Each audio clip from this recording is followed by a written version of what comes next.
नमस्कार, मैं हूं आपके साथ आस्था कौशिक। 2024 के लिए जोड़ तोड़ की सियासत शुरू हो चुकी है। यूपी में बीजेपी मिशन 80 को लेकर तैयारी कर रही है तो विपक्ष को अपने गठबंधन पर भरोसा है। इस बीच समाजवादी पार्टी के साथ आरएलडी के मुखिया का बयान सियासी गलियारों में चर्चा बना है। गठबंधन को लेकर जयंत चौधरी ने साफ कर दिया है कि वो फिलहाल गठबंधन के साथ रहेंगे।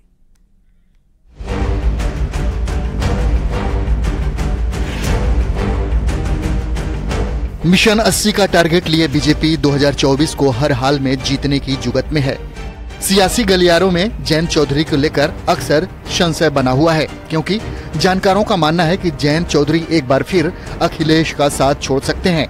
इसी बीच गठबंधन को लेकर जयंत चौधरी के बयान से फिर नई चर्चा शुरू हो गई है। जो मुझे नहीं समझ पाए अब तक वो ही इस बात की चर्चा कर रहे हैं।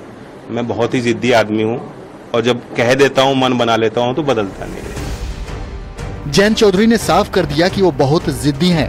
फिलहाल वो अपने गठबंधन के साथ ही रहेंगे। वहीं बीजेपी ने विपक्षी गठबंधन को लेकर एक बार फिर वार किया है। बीजेपी का कहना है कि चुनाव आते आते अभी कई लोग इधर से उधर हो सकते हैं। हर चुनाव से पहले इस तरह विपक्ष के गठबंधन बनते रहते हैं और बाद में टूटते रहते हैं। उत्तर प्रदेश से लेकर देश में गठबंधन का क्या हालत रहा है, ये सबने देखा है। ये पहले कहते हैं हम साथ साथ हैं, लेकिन बाद में पता चलता है ये 7-8 है।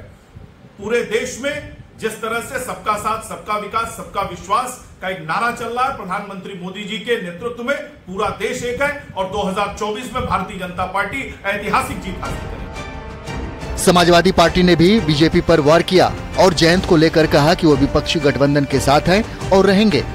बीजेपी जयंत को लेकर सपने ना देखे। देखिए, जयंत चौधरी जी और उनकी पार्टी पूरी मजबूती के साथ इंडिया अलायंस के साथ है और भारतीय जनता पार्टी के लोग कितनी भी कोशिश कर ले उनको अपने साथ ले आने की, ये सिर्फ इनका कोरा सपना बन करके रह जाएगा। और हम सभी घटक दल, इंडिया अलायंस के सभी घटक दल मिल करके 2024 के लोकसभा के चुनाव में भारतीय जनता पार्टी, उनकी एनडीए को हम लोग पूरी तरीके से हिंदुस्तान से उखाड़ फेंकने जा रहे हैं। बहरहाल 2024 चुनाव को लेकर सियासी गहमागहमी जारी है। विपक्षी गठबंधन की ओर से एकजुटता का दावा किया जा रहा है। इस बीच जयंत चौधरी के बयान को लेकर कई सियासी मायने निकाले जा रहे हैं। Bureau report, news 18। कांग्रेस के वरिष्ठ नेता राशिद अल्वी ने राहुल गांधी और प्रियंका गांधी के चुनाव लड़ने पर बड़ा बयान दिया है। उनका कहना कि राहुल अमेठी से चुनाव लड़ेंगे और स्मृति ईरानी की जमानत जब्त हो जाएगी। प्रियंका गांधी अगर वाराणसी से चुनाव लड़ेंगी तो पीएम मोदी वाराणसी छोड़कर गुजरात चले जाएंगे। ये मेरी भविष्यवाणी है। राहुल गांधी अमेठी से लड़ेंगे, स्मृति ईरानी की जमानत नहीं बचेगी कि वो अमेठी छोड़कर चली जाएं। मेरे बीजेपी के नेताओं से गुजारिश है कि स्मृति ईरानी को अमेठी से भागने न दें। उनसे कहें आप मंत्री भी हैं, एमपी भी हैं, अमेठी से मुकाबला कीजिए। और जहां तक प्रियंका गांधी का ताल्लुक है, वो बनारस से अगर चुनाव लड़ती हैं, नरेंद्र मोदी जी वापस गुजरात चले जाएंगे, वो बनारस से चुनाव नहीं लड़ेंगे। ये मेरी भविष्यवाणी है। और राशिद अल्वी के इस बयान पर बीजेपी ने पलटवार किया है। केंद्रीय मंत्री किरण रिजिजू ने ट्वीट करके कहा कि जनता कांग्रेस के अहंकार का करारा जवाब देगी। कांग्रेस सोचती है कि एक परिवार देश से ऊपर है। तो ट्वीट किया है केंद्रीय मंत्री किरण रिजिजू ने और कहा है कि जनता कांग्रेस के अहंकार का जवाब देगी। जनता कांग्रेस के अहंकार का करारा जवाब देगी। कांग्रेस सोचती है कि एक परिवार देश से ऊपर है।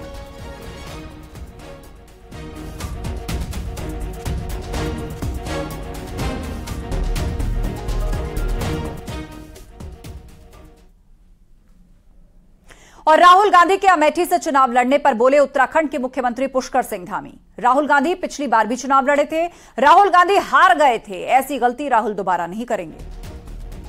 उत्तराखंड के मुख्यमंत्री पुष्कर सिंह धामी ने राहुल गांधी के अमेठी से चुनाव लड़ने के कयास पर यह बात कही और कहा ऐसी गलती राहुल दोबारा नहीं करेंगे। वो पिछली बार अमेठी से चुनाव लड़े थे और हार गए थे।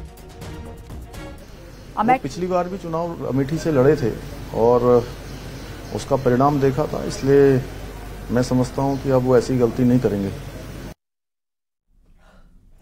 राहुल गांधी के अमेठी से चुनाव लड़ने पर यूपी के मंत्री रघुराज सिंह ने कहा कि यह विनाशकाले विपरीत बुद्धि है, हम स्वागत करते हैं, आए चुनाव लड़ें। वहीं प्रियंका गांधी के चुनाव लड़ने पर मंत्री ने क्या कहा, आपको सुनवाते हैं। विनाशकाले विपरीत बुद्धि, क्योंकि देखिए आदरणीय स्मृति ईरानी जी वहां बहुमत से जीती हैं और भारी बहुमत से इस बार जीतेंगी। इस कारण ये लोग तो कहते हैं, जब गांव में कहावत कहती है ना, तो उस वाला हिसाब हो रहा है इनका, तो विनाशकाले विपरीत बुद्धि। तो इस कारण हम तो इनका स्वागत करते हैं, आए, वेलकम है, आए। और उत्तर प्रदेश में 80 की 80 सीटें आदरणीय योगी जी के नेतृत्व में हम लोग जीतेंगे, 80 की 80। देखिए मैं तो ये कह रहा हूँ, वो ये तीनों अजय राज और प्रियंका गांधी, राहुल गांधी और राहुल गांधी की मम्मी, ये तीनों चारों इकट्ठे होकर लड़े, तब हम 5 लाख की लीड देंगे। इकट्ठे होकर चारों लड़ेंगे, तब जाके हम वाराणसी से आदरणीय प्रधानमंत्री 5 लाख की लीड देंगे। और राहुल गांधी के अमेठी से चुनाव लड़ने वाले बयान पर बीजेपी के वरिष्ठ नेता मुख्तार अब्बास नकवी ने पलटवार किया। उन्होंने कहा, राहुल गांधी एक बार फिर परिवार की टॉफी दिखाकर जनता से माफी मांगने निकले हैं, लेकिन ये फॉर्मूले अब एक्सपायर हो चुके हैं। के लिए मौजूद हैं पूर्व केंद्रीय मंत्री और भारतीय जनता पार्टी के वरिष्ठ नेता मुख्तार अब्बास नकवी। नकवी साहब, राहुल गांधी कह रहे हैं कि आरएसएस जो है, उनके बैठे लोग तमाम संस्थानों को और तमाम मंत्रालय को चला रहे हैं। किस प्रकार से देखते हैं? एक बात बताऊं मैं आपको, ये फूकी हुई बंदूकों और छुटे हुए कारतूसों के खानदानी खोखों से आरएसएस के राष्ट्रवाद और नरेंद्र मोदी जी की राष्ट्रीय शक्ति, सुशासन की शक्ति पर हमला नहीं होता, बल्कि हमला भी जो है वो फूलों का गमला साबित होगा। उत्तर प्रदेश कांग्रेस के अध्यक्ष ने कल कहा कि राहुल गांधी अमेठी से चुनाव लड़ेंगे, क्या लगता है सफलता मिलेगी इस बार? परिवार ने कई दशकों तक उस क्षेत्र की पब्लिक को पर्सनल प्रॉपर्टी की तरह ट्रीट किया, एक तरह से जो है वो च्युइंगम की तरह इस्तेमाल किया, च्युइंगम की तरह चबाया और चलता बनाया।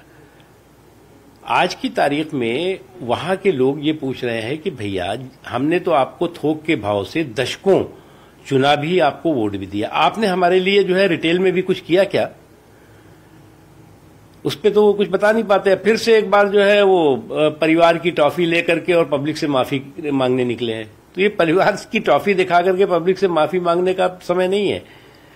इसलिए जो है ये सब चीजें जो है बहुत पुरानी हो गई हैं, ये सारे फार्मूले एक्सपायर हो चुके हैं। उत्तराखंड के बागेश्वर विधानसभा सीट पर उपचुनाव का घमासान जारी है। बीजेपी और कांग्रेस के उम्मीदवार वोटर्स को लुभाने के लिए हर जुगत लगाने में जुटे हैं। वहीं कांग्रेस ने बीजेपी पर परिवारवाद का आरोप लगाया है, जिस पर बीजेपी ने भी पलटवार किया है। प्रदेश अध्यक्ष बनाया, अच्छी बात है, लेकिन क्यों बनाया? हर चीज के पीछे रीजन्स होते हैं, तर्क होते हैं। हम किसी के लिए कुछ करते हैं तो तर्क होता है हमारे दिमाग में या हमारे मन में कि हम इस काम को क्यों कर रहे हैं और क्यों बनाया, उससे लाभ क्या क्या हो सकते हैं। कोई परिवर्तन होगा तो लाभ के लिए होगा, और क्या क्या लाभ हो सकता है शायद मैं नासमझ हूं इसलिए नहीं समझ पा रहा हूं। या तो ये हो सकता है कि उतना मेरा ज्ञान विकसित न हो, लेकिन मैं इतना तो जरूर कह सकता हूं कि जिन लोगों ने इस तरह के प्रयोग किए हैं, ये सिर्फ पहला नहीं, इसके पहले अजय कुमार लल्लू को अध्यक्ष बनाया गया, उन्हें क्यों बनाया गया था, उससे क्या फ़ायदा होने थे, मैं बोला नहीं कभी, लेकिन मुझे लगता था कि कोई फ़ायदा नहीं होगा। और रिजल्ट क्या हुआ? जो कांग्रेस पिछले 30-35 सालों में धीमे धीमे उसका यूपी में डाउनफॉल हुआ, वो 2 सीट पे आ गई। अजय कुमार लल्लू जी के नेतृत्व में के समय में 2% कांग्रेस का वोट हो गया। 1952 में पहला चुनाव हुआ था और ये 2000 जो अंतिम चुनाव विधानसभा का हुआ है 2022 में हुआ है, 2% वोट आ गया। शायद आज़ादी के बाद इससे ज़्यादा गिरावट कभी कांग्रेस की नहीं आई होगी। 2 सीटें मिली। अजय कुमार लल्लू जी पीसीसी प्रेसिडेंट थे, एमएलए थे, चौथे स्थान पे चले गए, उनको हटा दिया गया। हटाने के बाद मध्य प्रदेश में उन्हें स्क्रीनिंग कमेटी का मेंबर बना दिया गया। अब ये अपने आप में और अजूबी बात है कि जो आदमी यूपी में प्रदेश अध्यक्ष रहते हुए 12 से 2 सीट पर ले आ दिया, अब उसे आप पूरे मध्य प्रदेश के चुनाव में टिकट बांटने की जिम्मेदारी की कमेटी का मेंबर बना रहे हैं, तो इसका मतलब बहुत ही अच्छा है, बहुत योग्य है। तो आपने प्रदेश अध्यक्ष से हटाया क्यों था? क्यों हटाया? और यदि हटाया तो फिर वहां बनाया क्यों? आपने योग्य कैसे मान लिया? उसके बाद चले आइए और आगे आ जाइए। बृजलाल खाबड़ी को बनाया प्रदेश अध्यक्ष। ये भी कांग्रेस बैकग्राउंड के नहीं थे, बसपा से आए थे, लेकिन दलित वोट उत्तर प्रदेश में बहुसंख्यक ज़्यादा है। एक मैसेज था कि दलित वोटरों के लिए बनाया है। उनके पैरेलल आपने 6-7 प्रांतीय अध्यक्ष बना दिया। इन प्रांतीय अध्यक्षों का अंतिम तक ये तय नहीं हो पाया कि इनका कार्यक्षेत्र क्या है, इनका कार्यक्षेत्र क्या है। प्रांतीय अध्यक्ष ये मानने लगे कि जो मेरा प्रांत है उसमें प्रदेश अध्यक्ष इंटरफियर नहीं कर सकता। तो यदि 6 प्रांत में बटा है उत्तर प्रदेश और 6 प्रांत के प्रांतीय अध्यक्ष ये मान लें कि प्रदेश अध्यक्ष इंटरफियर नहीं करेगा, तो प्रदेश अध्यक्ष कहाँ का प्रदेश अध्यक्ष है? यदि ये बना तो इसके पहले इस पर डिसीजन होना चाहिए था कि ये क्या हम करने जा रहे हैं।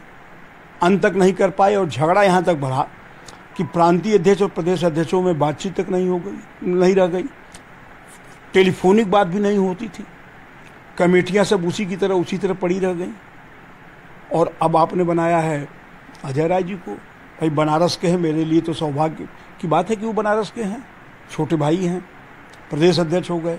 लेकिन उत्तर भारत के अंदर यदि आप सवर्ण बनाते हैं तो सवर्ण में सबसे ज़्यादा संख्या ब्राह्मणों की है। आपने झारखंड में प्रदेश अध्यक्ष बनाया है, आपने बिहार में बनाया, आपने यूपी में बनाया। तीनों एक ही जात के हैं, तीनों एक दूसरे के बॉर्डर हैं। झारखंड में 1% वोट है, बिहार में 4-5% होगा। तो न्यूज 18 से बातचीत में राजेश मिश्रा ने कांग्रेस पार्टी के इस निर्णय पर सवाल खड़े किए हैं। अगली खबर की ओर बढ़ते हैं। बात परिवारवाद की। उत्तराखंड के बागेश्वर विधानसभा सीट पर उपचुनाव का घमासान जारी है। बीजेपी और कांग्रेस के उम्मीदवार वोटर्स को लुभाने के लिए हर तरीका आजमा रहे हैं। वहीं कांग्रेस ने बीजेपी पर परिवारवाद का आरोप लगाया, जिस पर बीजेपी ने भी पलटवार किया। हमारी विधायक कैसी हो, हमारी विधायक कैसी हो, हमारी विधायक कैसी हो, हमारी विधायक कैसी हो, भारतीय जनता पार्टी जिंदाबाद जिंदाबाद। उत्तराखंड के बागेश्वर विधानसभा सीट पर उपचुनाव का घमासान जारी है। बीजेपी, कांग्रेस समेत अन्य पार्टियों ने अपने अपने प्रत्याशियों को मैदान में उतार दिया है। प्रचार के अंतिम दौर की राजनीति में बयानबाजी का दौर शुरू हो चुका है। परिवारवाद को टारगेट करने वाली बीजेपी इस बार खुद ही परिवारवाद पर टारगेट हो गई है। कांग्रेस का आरोप है कि बीजेपी उत्तराखंड में परिवारवाद को बढ़ावा दे रही है। जितने भी उपचुनाव हुए उसमें उन्होंने परिवार के व्यक्ति को सदस्य टिकट दिया, परिवार में भी पत्नी को टिकट दिया है। चाहे आप थराली ले लें, पिथौरागढ़ का ले लें, सल्ट में भाई को टिकट दिया और आज बागेश्वर में पत्नी को टिकट दिया। तो परिवारवाद की बात कहाँ करते, किससे सिखाते हैं? वहीं उत्तराखंड बीजेपी के प्रदेश अध्यक्ष महेंद्र भट्ट ने कांग्रेस के आरोपों पर पलटवार करते हुए पार्टी में परिवारवाद से इनकार किया है। बीजेपी का कहना है कि जनता की भावनाओं को देखते हुए ही टिकट दिया जाता है। टिकट दिया गया है, परिवारवाद का विषय नहीं है। और जो हमारे कार्यकर्ता हैं, पार्वती जी, हमने कार्यकर्ता के नाते ही उनको टिकट दिया है। ये आरोप लगाना है कि परिवार के वाद किया, तो सार्वजनिक चुनाव होता है उस समय का पक्ष अलग होता है। दरअसल बागेश्वर उपचुनाव में इमोशनल कार्ड परिवारवाद की सीढ़ी बना है। हालांकि इससे पहले भी प्रकाश पंत, सुरेंद्र सिंह जीना और हरबंस कपूर की मृत्यु के बाद उनके ही परिवार के लोगों को चुनाव लड़ाया गया था। बावजूद इसके इस बार बागेश्वर में परिवारवाद का मुद्दा हावी है। दरअसल बीजेपी ने चंद्रनाथ दास की पत्नी पार्वती दास को इस बार इलेक्शन में खड़ा किया, जिसके बाद विपक्षी दलों ने कहा कि बीजेपी अन्य दलों पर अक्सर परिवारवाद का आरोप लगाती आई है, लेकिन इस बार उसने खुद ही परिवारवाद को बढ़ावा दिया है। कैमरा पर्सन राकेश रावत के साथ विशाल गर्ग, न्यूज 18 देहरादून। और यहाँ रुकेंगे एक छोटे से ब्रेक के लिए, जल्द लौटेंगे।